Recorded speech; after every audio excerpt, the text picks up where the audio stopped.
Mesdames, Messieurs, bonsoir. Eh bien, vous le savez, dimanche prochain, les Français diront s'ils acceptent ou non le projet de loi concernant le statut et l'avenir de la Nouvelle-Calédonie. Tout le monde, tous les observateurs s'accordent à penser que la réponse sera positive, mais également qu'un nombre élevé d'électeurs, pour ne pas dire la majorité d'entre eux, n'ira pas voter. Une manière comme une autre de montrer l'intérêt relatif que portent les Français à cette île lointaine, à ce confetti de l'histoire, à ce reste de l'aventure coloniale de la France. Ce référendum intervient au terme de plusieurs années de crise, de tensions et d'affrontements qui ont fait de nombreuses victimes, d'affrontements entre les diverses communautés qui peuplent cette île qu'on appelle le Caillou. Des communautés qui ont chacune leur légitimité, chacune leur culture et leur raison d'estimer que cette terre est la leur. Pour comprendre l'enjeu du référendum de dimanche prochain, pour saisir la signification réelle de ce qui s'est passé en Nouvelle-Calédonie depuis quelques années, eh bien André Gazu et José Roy se sont rendus sur place, là-bas. Leur reportage, vous allez le voir, nous donne les clés du conflit. Mais il nous montre aussi que la paix demeure encore bien fragile et que sous la cendre, quelques braises rougeoient encore. Mais, regardez.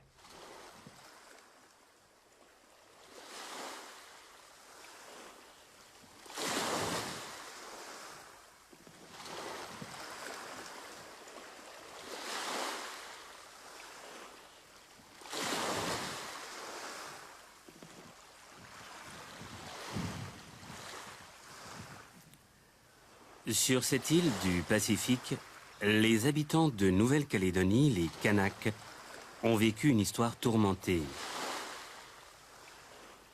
135 ans de présence française. Une histoire faite de souffrance, de douleur et aussi de violence.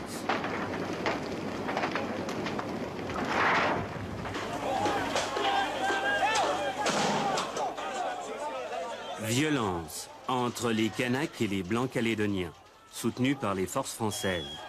Depuis quelques années, la Nouvelle-Calédonie est l'enjeu de conflits, de manifestations entre deux communautés. Une guerre larvée qui, ces derniers temps, a failli tourner en guerre civile.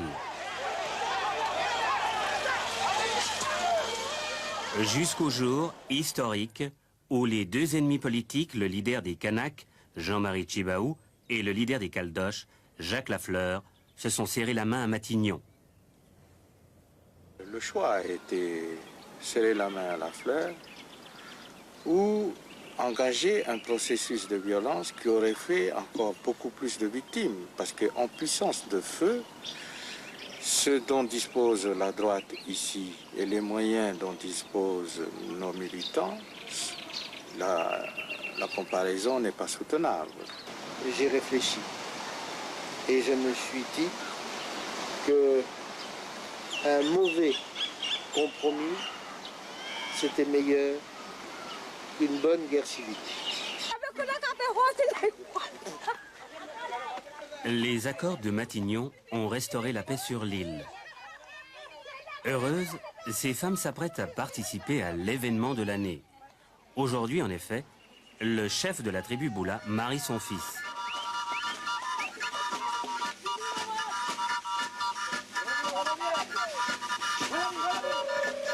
Des tribus de toute la Calédonie et de la Polynésie sont venues célébrer cet événement exceptionnel.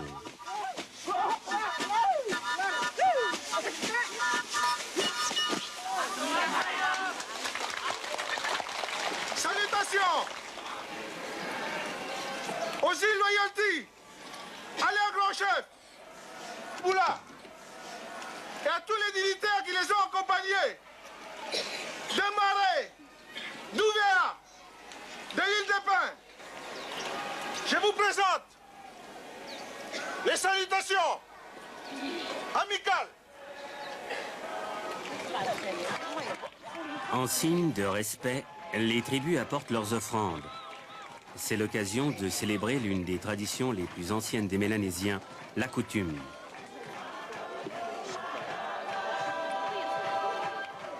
C'est la coutume qui régit la société kanak.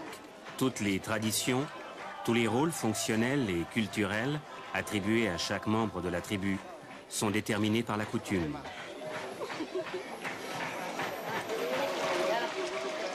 Le kanak n'a pas le sens de la propriété, mais il a un sens profond de l'hospitalité.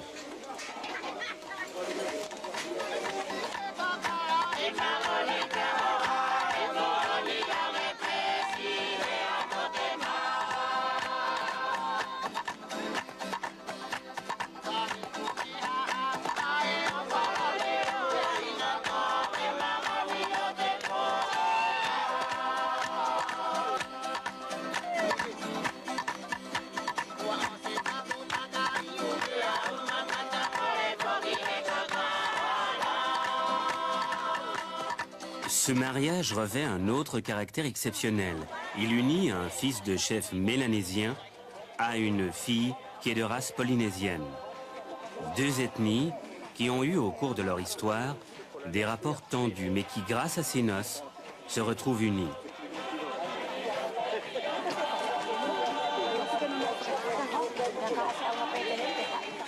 C'est ça, la Calédonie. Des cultures, des modes de vie, des dialectes, des races qui s'entremêlent, se heurtent et se retrouvent.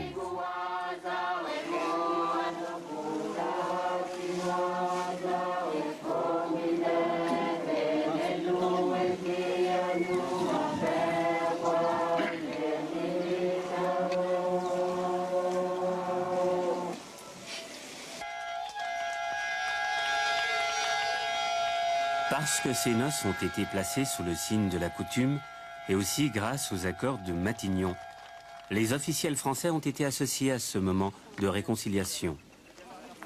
Pour la coutume qui est, disons, le lien sacré entre les Kanaks, il ne peut y avoir d'interférence extérieure. C'est pour ça qu'aujourd'hui, vous pouvez voir ici, que ce soit M. Tchibaou, qui avait été très applaudi à son entrée par les gens, y compris par les gens du RPCR. Des gens comme M. Maresca et M. Tuvé qui représentent le congrès du territoire, qui sont sous la natte ici. Pour nous, il n'y a pas de problème, ils sont assis ici sur la même natte avec nous. Il n'y a pas de clivage politique quand il s'agit de coutumes ici. Depuis que l'accord de Matignon a été signé par les deux parties, les gens sont confiants de l'avenir de ce territoire et les gens partagent également le même souci qu'il ne faut plus qu'il y ait des morts, mais qu'ensemble, il faut construire la Nouvelle-Calédonie de demain. Réconciliation, c'est le maître mot. Il y a quelques semaines, Jimmy, animateur d'une radio indépendantiste, s'est vu confisquer tout son matériel. Aujourd'hui, le directeur de la télévision française en Calédonie propose un poste de journaliste à Jimmy. Décidément, les temps ont bien changé. Il faut 3 mois de formation et en plus 3 mois d'antenne de façon intensive de octobre à fin décembre. Ça marche comme ça. Ça marche.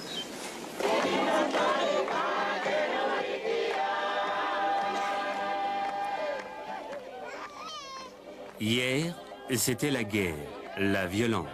Aujourd'hui, ce sont les retrouvailles, la réconciliation. Un tournant qui engendre parfois de l'amertume.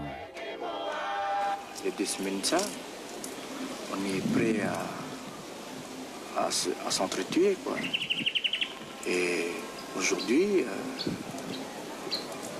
quand on voit des gens de tous bords, quoi, les Européens qui arrivent dont on ne sait pas trop de quel horizon politique ils viennent, ben pour nous, je trouve que c'est très, très choquant, quoi.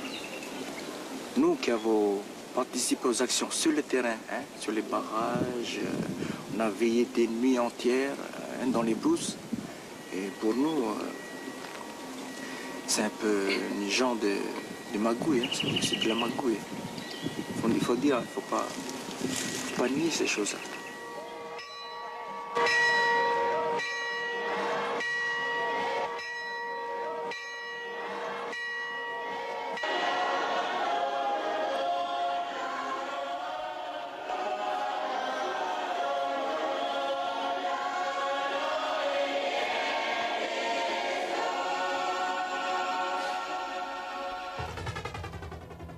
La Nouvelle-Calédonie, une île du Pacifique qui se trouve à 20 000 km de la France, plus précisément à 2000 km à l'est de l'Australie.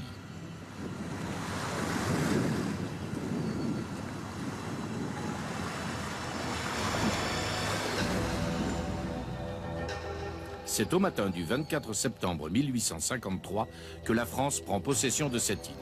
À cette époque, l'Église catholique est chargée d'évangéliser tout le Pacifique. Les tribus Kanaks ne voient pas toujours d'un bon œil l'arrivée de ces Blancs, d'autant plus que l'administration française se fait une idée très précise du Kanak. Écoutez ce que préconisait le commandant Testard. Le Kanak est intelligent, mais c'est un monstre de perversité. Il faut commencer par détruire cette population si l'on veut vivre en paix dans ce pays. Le seul moyen qui paraisse un peu praticable pour en venir à bout serait de faire des battues comme pour les loups en France.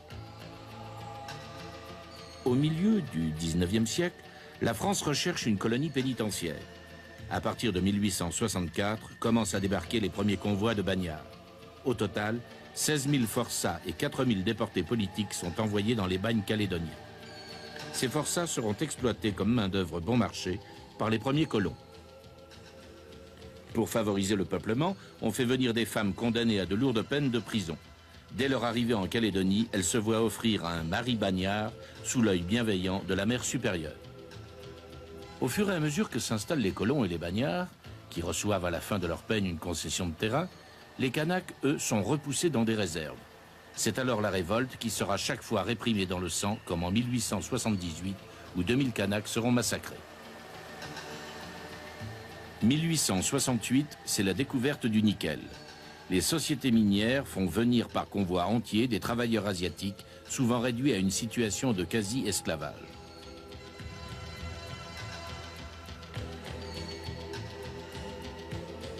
Comme les Kanaks refusent de travailler dans ces conditions, on instaure un arrêté qui permet de réquisitionner les Kanaks aux travaux forcés. Nouméa, la capitale. Entre 1920 et 1945, on instaure un couvre-feu réservé uniquement aux Kanaks. Des Mélanésiens vont subir bien d'autres vexations.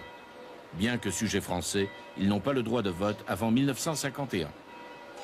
L'accès au collège leur est interdit jusqu'en 1956. Toute l'histoire française de la Calédonie est ainsi faite d'inégalités, d'injustices à l'égard des Kanaks. À la fin des années 60, le boom du nickel va complètement bouleverser les structures économiques de la Nouvelle-Calédonie. C'est que cette île recèle le quart des réserves mondiales de ce minerai. L'exploitation du sous-sol va attirer les Blancs de métropole, les Polynésiens, les Asiatiques et créer ainsi un véritable déséquilibre ethnique. Surnommée le Caillou, cette île grande comme la Belgique est habitée de seulement 150 000 habitants. Mais, fait inquiétant pour les Kanaks, ils ne sont plus majoritaires. Ils constituent le 45% de la population. Les Européens, eux, sont 35%. Les Polynésiens, 15%. Les Asiatiques, 5%. Toute la richesse de la Calédonie vient se réfugier dans la capitale Nouméa, véritable pouvoir économique avec ses 80 000 habitants, soit plus de la moitié de la population en grande partie blanche. Nouméa est la seule ville digne de ce nom. La brousse est à quelques kilomètres de là.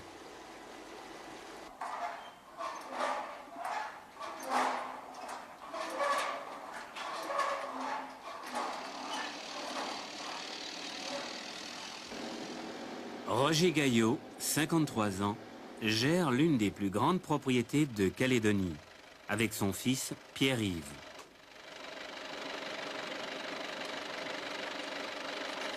La propriété familiale commence depuis le bord de mer, là. Elle passe à la petite montagne. Ensuite, la limite, c'est les premiers petits monticules qu'on voit devant nous. Elle passe derrière le labour qui se trouve au fond et monte directement à la première chaîne de montagne qu'on voit devant nous, là. Ensuite, elle englobe les petites montagnes qui sont devant nous, derrière le blé bien vert qu'on voit. Et elle revient par le bord de mer. Donc tout le bord de mer fait la limite et ça représente une superficie de 2300 hectares. comment vous, gros éleveur... Pourquoi gros éleveur? Je suis un producteur, je travaille. Si on me reproche par le mot gros éleveur de produire beaucoup, bon, moi je peux arrêter de produire, on peut faire comme les autres, dormir sur le cocotier, et puis être à la botte des pouvoirs publics. Non, j'ai choisi le fait de travailler, alors j'aime pas ce qualificatif de gros éleveur. Je suis un éleveur, un producteur. Je produis, et ce que je produis, c'est pas moi qui le mange. C'est bien souvent ceux qui me tapent dessus qui le mangent.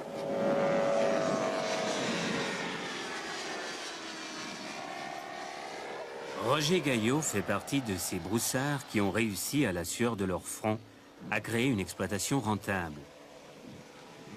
Rationalité, productivité, des notions qui sont aux antipodes des valeurs kanak.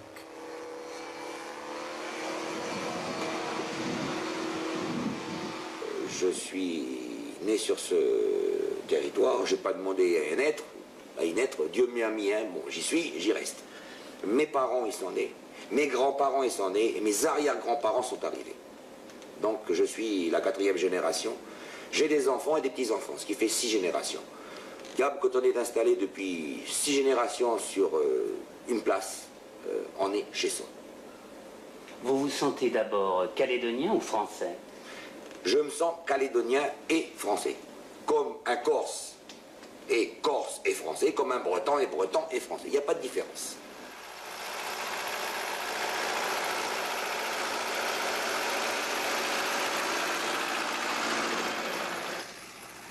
Comme d'autres broussards, Roger Gaillot est assez proche des thèses du Front calédonien, un parti unitaire de droite.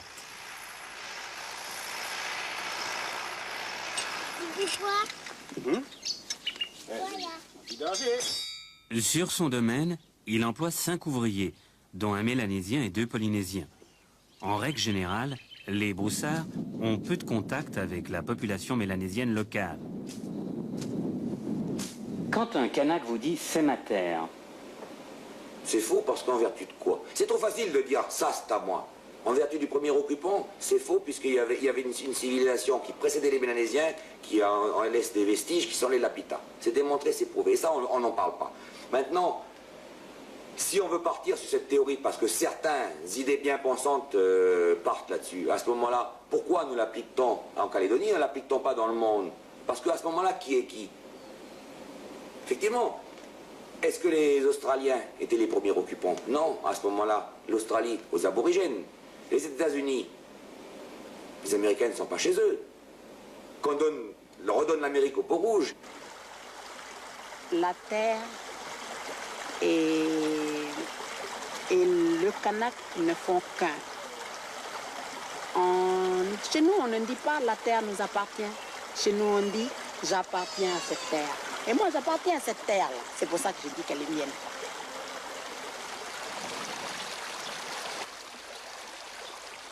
Le peuple kanak a toujours parlé de tertre. Tertre.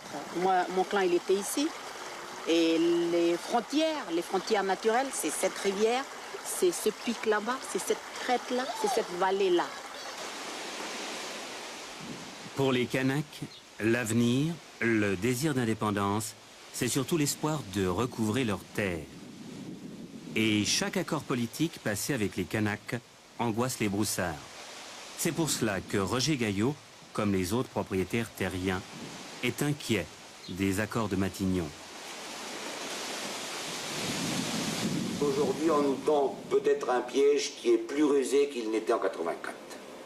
On verra bien d'ici peu de temps ce qui se profile à l'horizon, mais on a une fois de plus donné, comme des enfants qui font un caprice et qui veulent du chocolat, on a donné au FNLKS le chocolat qu'il voulait aujourd'hui. Demain, il voudra des bonbons, des gâteaux, et ce sera sans limite. Est-ce qu'on lui donnera On a répondu au premier caprice, ce qui fait calmer les choses. Il n'y a pas de quoi s'en réjouir, parce que finalement, dans cette affaire-là, le FNLKS n'a fait preuve d'aucune volonté de se racheter et de réparer ce qu'il a fait, car lui a fait beaucoup de mal. Nous n'avons pas fait de mal, nous avons subi, nous.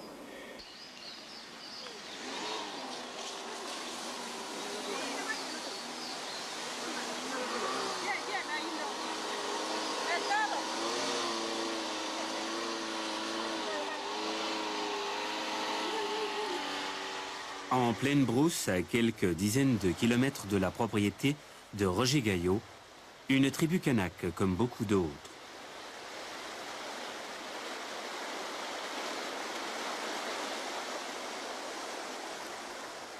Coindé, c'est le nom du village. Difficile d'accès, sans route goudronnée, au cœur de la forêt. C'est là que vivent quelques 300 Kanaks dans des conditions rudimentaires. La journée, les parents désertent le village pour aller au champ, sous l'œil du chef de la tribu, Clément. Dans ce village, sans eau courante et sans électricité, la France apparaît bien loin. Monsieur le chef Clément, vous êtes dans cette tribu à Coindé. La France est venue il y a 135 ans. Je pense que vos ancêtres vous ont raconté cela.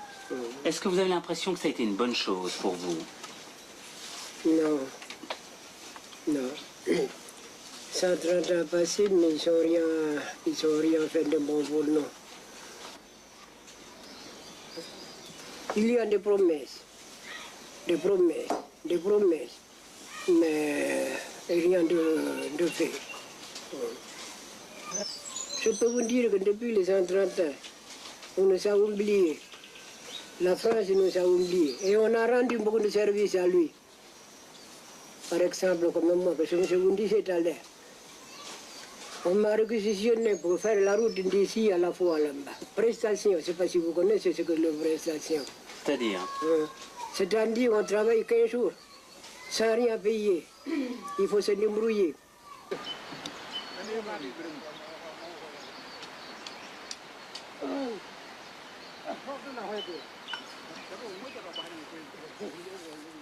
Au premier temps de la colonisation, les Blancs se sont octroyés les meilleurs terrains de plaine. Chassés de leurs terres, les Kanaks ont été parqués dans des réserves, souvent dans des zones montagneuses. Là où le sol est en pente, là où le labeur est le plus dur. On dit que le Mélanésien est plutôt paresseux. Ça me fait rire. Ça me fait rire quand il dit ça. Si tous les Blancs, ni le gouverneur de son côté, s'il serait à ma place, et puis je lui peux fournir, je les ai invités dernièrement là, qui viennent de Nouméa. Ah ben, je vais leur donner quelques barmines ici, pour qu'ils puissent labourer mon champ.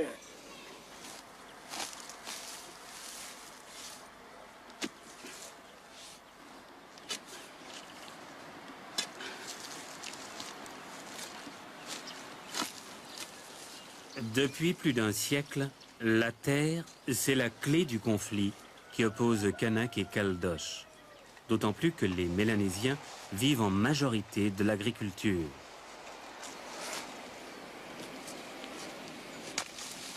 La terre et le Kanak entretiennent une relation mystique. Aujourd'hui, condamnés à cultiver le taro, l'igname sur des terrains en pente, les Kanaks gardent le sentiment d'avoir été dépossédés par les colons français, de leur terre, mais aussi de leur identité.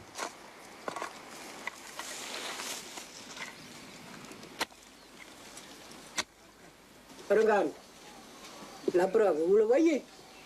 On travaille où? Ils sont en train de profiter sur nos plaines là-bas. Tous nos plaines.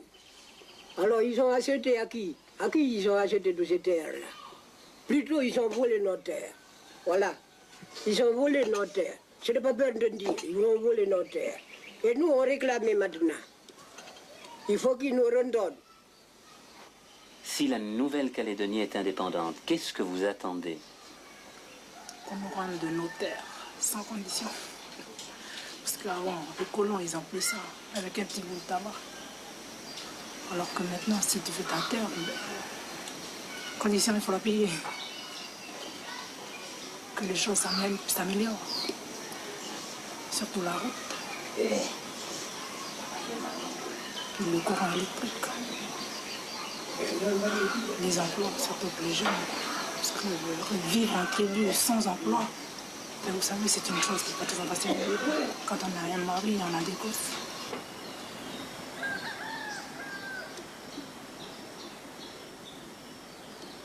Cette tribu pacifique a vécu une tragédie. Traumatisée, la femme de cet homme en est morte. À la suite d'un conflit avec un colon qui polluait la rivière, l'armée est intervenue pour mater la révolte qui grondait au sein de la tribu. Dans l'attaque, 2 gendarmes ont été tués. Ces événements tragiques ont été relatés dans les journaux et ont laissé des traces dans la mémoire des jeunes.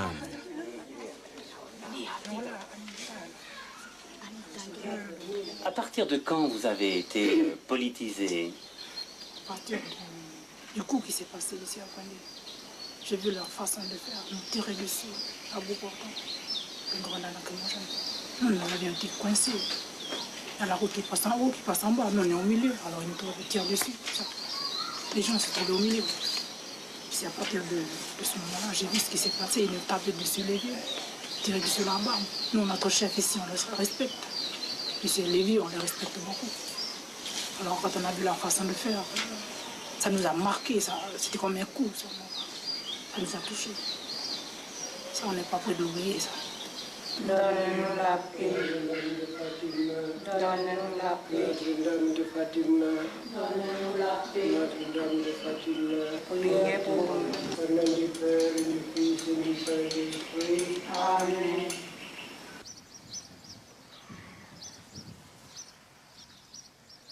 La Foi, une bourgade de 3000 habitants sur la côte ouest.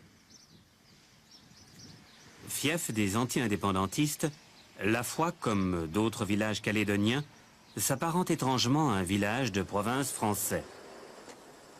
Avec son inévitable supermarché à l'enseigne de Ballande, l'une des 5 grandes fortunes caldoches.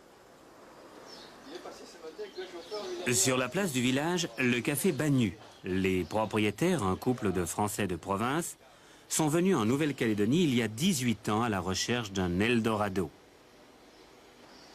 Des chambres à part, monsieur? Aujourd'hui, ils ont de la peine à cacher leur inquiétude.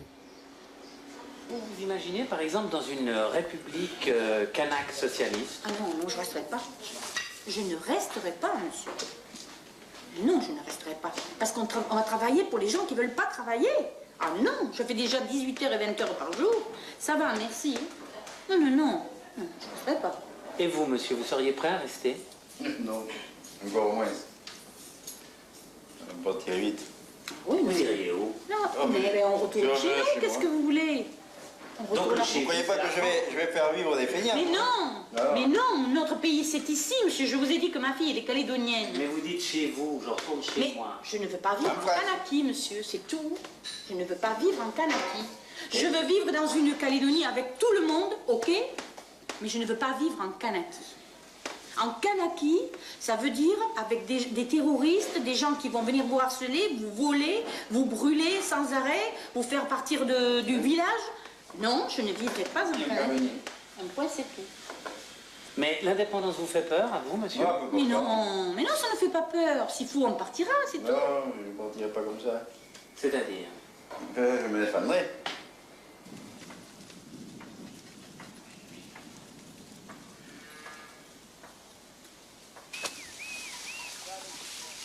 Justin Guimard est le symbole même du petit broussard, comme on en trouve beaucoup sur la côte ouest. Loin de la capitale Nouméa, les petits broussards ne connaissent qu'une réalité, celle du travail. Justin Guimard refuse de considérer les tensions en Calédonie comme étant un problème de race.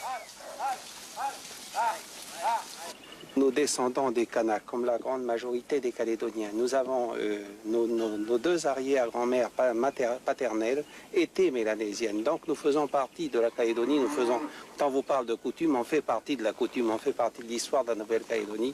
Et quand nous étions petits, nos parents n'étaient pas plus riches que les Kanaks qui habitaient à côté de chez nous. Et on était les uns chez les autres, c'était vraiment la belle Calédonie.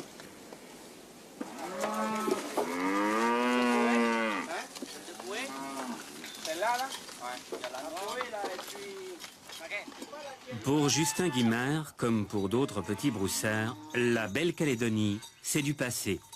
La révolte kanak a modifié fondamentalement les rapports entre Mélanésiens et Blancs. Et le Broussard, qui vit dans le voisinage des réserves Kanak, voit l'avenir avec inquiétude.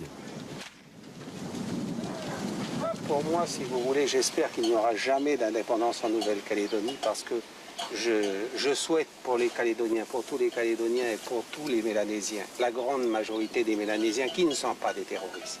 Parce que nous faisons là aussi la différence entre ceux qui sont des terroristes, des voyous, des délinquants, et la grande majorité silencieuse de Mélanésiens qui aspirent à vivre en paix au même titre que nous-mêmes. Et vous parliez tout à l'heure de paix, nous aspirons nous aussi à vivre en paix, mais si c'est une paix momentanée et que nous voyons nos enfants demain expulsés de Nouvelle-Calédonie à la soupe populaire en métropole ou ailleurs, être des réfugiés quelque part, nous disons non à cette paix momentanée. Moi je suis français de Calédonie, je veux mourir en Nouvelle-Calédonie en tant que Français calédonien. Et je ferai, ma foi, je me battrai s'il faut me battre pour garder mon pays. 1984. Les Kanaks créent le FLNKS, le Front de Libération Nationale Kanak Socialiste. Président Jean-Marie Tjibaou. Désormais, les revendications Kanak se font plus précises. Les tribus se révoltent. Barrages, manifestations et répressions se succèdent. La Nouvelle-Calédonie a la fièvre.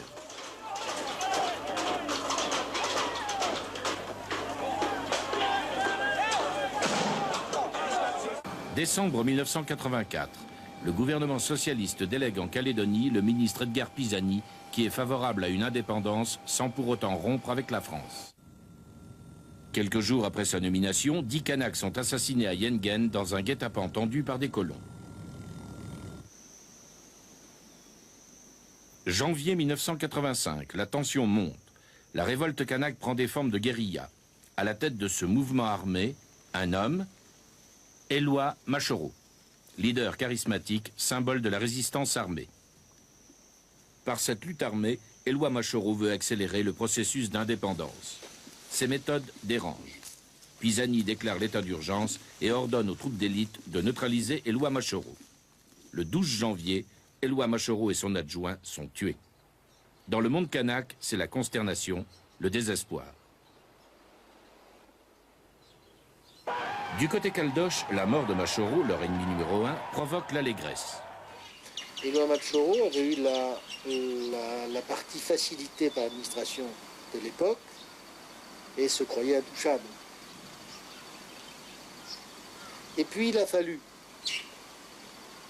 qu'un monsieur qui s'appelle monsieur Pisani, qui a une triste réputation dans ce pays,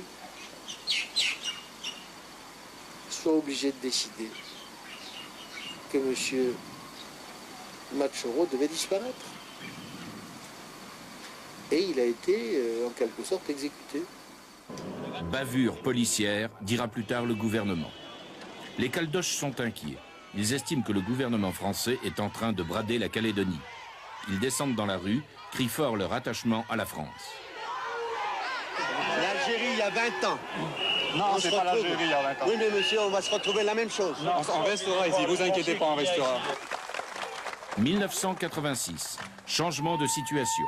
Jacques Chirac devient Premier ministre. Il reçoit un accueil triomphal des caldoches. 1987, la répression s'abat sur les Kanaks. Ces images, reprises par toutes les chaînes de télévision, vont provoquer un profond malaise au sein de la classe politique française. C'est pas tellement la peur du FLNKS, c'est la peur de l'inconnu, c'est la peur du noir, c'est la peur, je dirais pour les colons, c'est la peur que les esclaves commandent et que les maîtres aient à partager le pouvoir. 1988, les manifestations indépendantistes se multiplient. À Canala, fief du FLNKS, on se révolte contre le projet d'un statut de l'île très défavorable aux indépendantistes.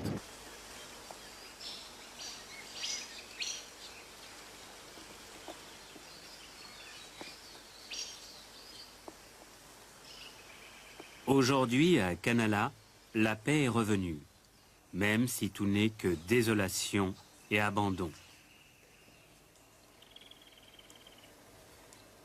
Canala, ville symbole du FLNKS, pense ses plaies. Une ville meurtrie, déchirée, car les Mélanésiens soupçonnés d'être pro-français ont été chassés. Considérés comme des traîtres, ces Mélanésiens loyalistes ont trouvé refuge dans la capitale Nouméa. Mais les événements tragiques qu'ils ont vécus restent gravés dans leur mémoire. Un de mes neveux dit, tonton, voilà, si tu vas aux élections, tu vas à Lyon demain, quand tu seras de retour, on va faire ta peau et ta maison sera brûlée. Tu dis, mais il n'y a plus de raison que je reste. Je fais la valise. Pas une valise, un sac, un caleçon, un petit sport, puis aller en haut. Et la maison? La maison, elle est restée telle qu'elle est, avec les linges, les lits, les armoires, tout ce qui est immobilier. Est-ce que vous êtes retourné à Canala? Je suis retourné à Canala, mais j'ai trouvé les cendres. Il n'y a plus de maison. Pour que je fais ça, je suis passé au travers. En plus, ça se passe aussi mal que si l'on est... Bien que peu nombreux, ces Mélanésiens loyalistes constituent un obstacle supplémentaire pour trouver une solution au casse-tête calédonien. Être un loyaliste, je suis fier d'être un loyaliste kanak. Parce que tous les Kanaks ne sont pas pour l'indépendance. Il y a certains qui sont pour l'indépendance et il y a certains qui ne sont pas pour l'indépendance. Alors c'est cette raison-là que l'FNKS nous appelle possible pour qu'on admette le même principe qu'eux. Et nous, les loyalistes kanaks, on a toujours refusé. À Canala, tous les symboles, considérés par le FLNKS comme présence coloniale, ont été détruits. Cette école, par exemple, où l'enseignement était assuré par des Français de métropole. Plutôt que l'enseignement du français, les Kanaks indépendantistes revendiquent leur culture, leur mode de vie, leur dialecte, leur éducation. C'est pour cette raison qu'ils ont créé des écoles populaires kanaks, qui ont été elles aussi détruites pendant les événements d'avril 88. Marie-Adèle, l'une des fondatrices de ces écoles et militante FLNKS, a purgé quelques mois de prison pour avoir participé aux manifestations.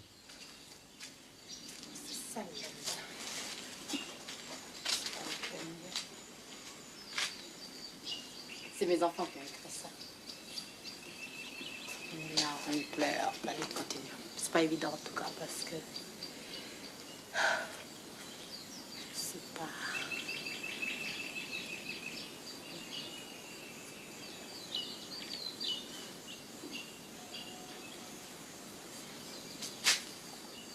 Quel sentiment vous avez de revenir ici?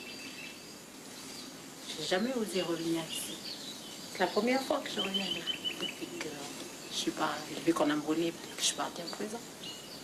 J'ai jamais osé revenir là parce que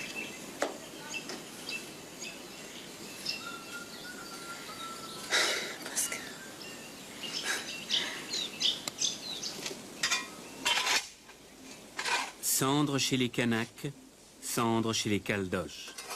À cet endroit s'élevait la maison de Roger Manson, un broussard de 65 ans qui a toujours vécu en harmonie avec ses voisins mélanésiens. Alors, cette maison, vous savez, c'était le recueil de 40 années de travail, 42 ans que nous sommes mariés, ma femme et moi. Et moi, j'ai toujours vécu en brousse, à part 5 années de guerre. Et en 4 heures de temps, ben, tout a été démoli, tout a été détruit. Voilà. Ils sont arrivés, ils nous ont menacés, ils nous ont tenus sous la menace des fusils. Ils ont même menacé ma femme à coups de hache. Et à un moment donné, moi, ils m'ont demandé si j'avais faim quand on était fermé. Je leur ai dit, vraiment, trêve de plaisanterie, on n'a pas envie de manger. Ils m'ont dit, oh, de toute façon, la nuit sera longue et vers le matin, vous aurez très chaud. Et quand ton fumier de gendre arrivera, il n'aura pas de difficulté à trouver vos cendres.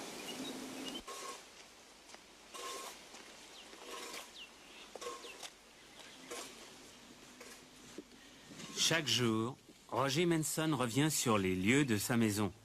Comme un défi au destin, il plante quelques fleurs dans son jardin solitaire pour se remonter le moral, pour oublier ce moment dramatique. Et les agresseurs, vous avez pu les identifier? Je les ai identifiés en tant que Kanak, en tant que Mélanésiens. Mais vous savez, ils étaient cagoulards jusqu'au ventre. Je sais que ce sont des Mélanésiens, mais c'est tout ce que je peux dire. Et je pense que ce sont des Mélanésiens de la vallée de Métchaout. C'est tout ce que je peux dire. Ils ont justifié leur action? Ils vous ont parlé? Ben, ils m'ont dit que c'était la guerre. La guerre était déclarée, qu'ils nettoieraient tous les blancs et que s'il restait plus de Kanak, il y aurait au moins la chance, c'est que quand il n'y aurait plus de Kanak, les blancs s'étaient tous crevés avant. Et qu'on était les premiers à avoir ça, mais qu'ils étaient partis pour, hein, qu'ils n'arrêteraient plus, jusqu'à ce qu'il n'y ait plus de blancs.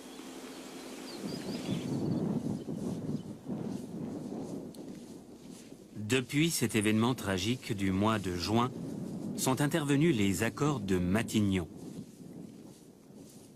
La paix, fragile, a repris le dessus.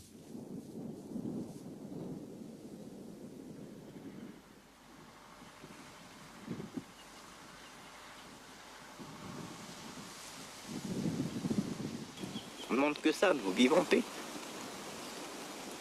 On ne veut pas casser du Kanak, on veut casser personne.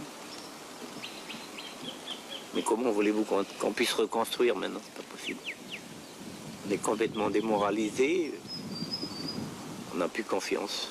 Puis on sent que les Mélanésiens deviennent arrogants.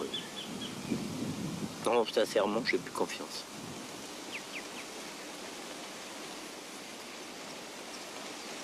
Quel avenir pour nos petits-enfants? On nous a donné 10 ans. Voyons les choses au mieux. Mettons qu'il y ait une paix assez solide qui nous mène aux 10 années et à l'échéance. Et si les Kanaks n'ont pas la majorité, on va recommencer, on va se retirer sur la gueule. Et l'indépendance? Bah, vous savez, l'indépendance, qu'est-ce que ça veut dire l'indépendance? L'indépendance, c'est un vain mot. Si c'est l'indépendance vue à la rhodésienne, moi je suis pas d'accord. Si c'est l'indépendance vue au pays d'Afrique noire, nous on ne pourra pas vivre ici. Mais une indépendance avec une protection de la métropole, une indépendance où le drapeau français flottera en même temps que le drapeau FNLKS, moi je suis pas contre. Moi je suis pas contre.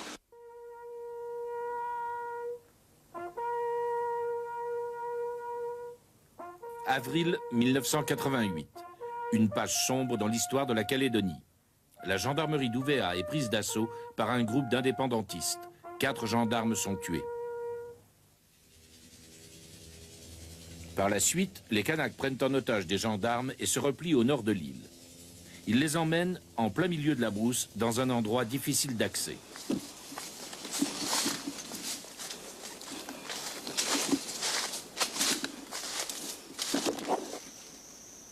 C'est dans cette grotte qu'ils gardent leurs prisonniers. Au même moment, en France, la campagne présidentielle bat son plein. Face à cette prise d'otage, le gouvernement de Jacques Chirac envoie des renforts militaires. Pour connaître le lieu exact où sont retenus les otages, les militaires utilisent tous les moyens. Alors là, les militaires ont commencé à faire leur sale besoin. Tous les gens ont été donc arrêtés, rassemblés dans une maison. Et là, on a commencé à faire les tortures auprès des hommes. On les attachait aux arbres, on les a déshabillés. Certains jeunes ont été matraqués avec matraque électrique. Ça a été très dur, mais ça sous les yeux des enfants et sous les yeux des femmes. En pleine négociation, et pour des raisons politiques, le gouvernement Chirac décide l'épreuve de force.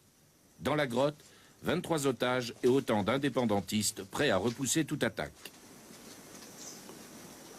5 mai 1988, c'est l'assaut par les troupes d'élite. L'intervention de l'armée fait 19 morts parmi les preneurs d'otages, 2 chez les militaires. Tous les otages sont saufs. Un rapport militaire établi après les événements laisse penser que 2 preneurs d'otages kanaks ont été exécutés alors que le commando avait déjà libéré les otages. La polémique qui s'ensuivit a jeté le discrédit sur cette opération militaire. Ce qui nous a beaucoup humiliés, c'est la position de nos morts. Ils étaient tous déshabillés et la tête elle est couchée sur le ventre. Dans notre milieu, les morts sont très respectés. On le couche bien, on l'habille bien quand ils sont morts. Et ça a été vraiment l'humiliation extrême de notre peuple et du Kanak. Ça a été très dur pour nous.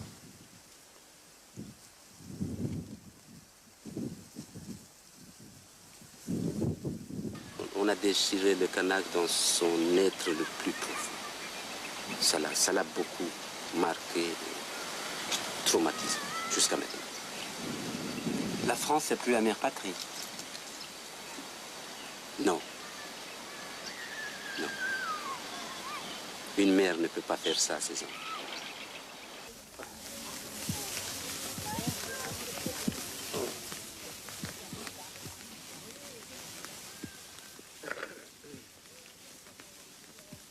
Le 24 septembre 1853, la France prend possession de la Nouvelle-Calédonie. 135 ans plus tard, les habitants d'Ouvéa commémorent ce jour de deuil.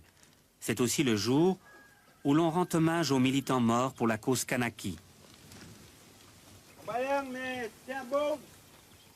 C'est l'occasion pour le chef de la tribu de rappeler l'histoire de la colonisation de l'île et les conflits avec la France.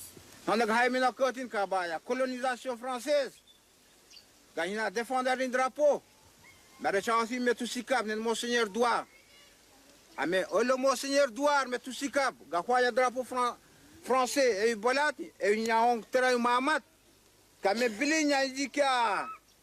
Il y a une arme autonome. Non, il y a un Congo de Macan. Résultat, il y a 19 militants. Les habitants viennent aussi se recueillir sur les tombes des 19 militants tués d'Ouvéa, devenus 19 martyrs.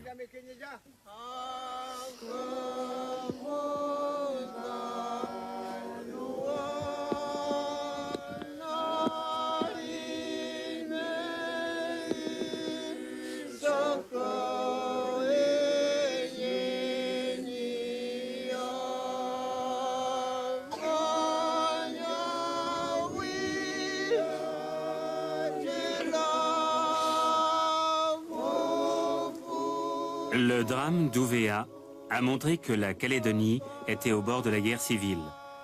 Aujourd'hui, les accords de Matignon ont ramené la paix sur l'île. Une paix fragile. La méfiance, la tristesse, la cicatrice d'Ouvéa, les morts de part et d'autre rendent difficile cette nouvelle page de l'histoire qui est en train de s'écrire. La France a toujours été un grand pays et elle a toujours parlé de liberté. Et c'est même dans sa devise, liberté, égalité, fraternité. Mais ce qui nous choque aussi, c'est que la France parle beaucoup de liberté. Mais quand on regarde l'histoire des colonies, en Algérie, en Indochine et en Calédonie,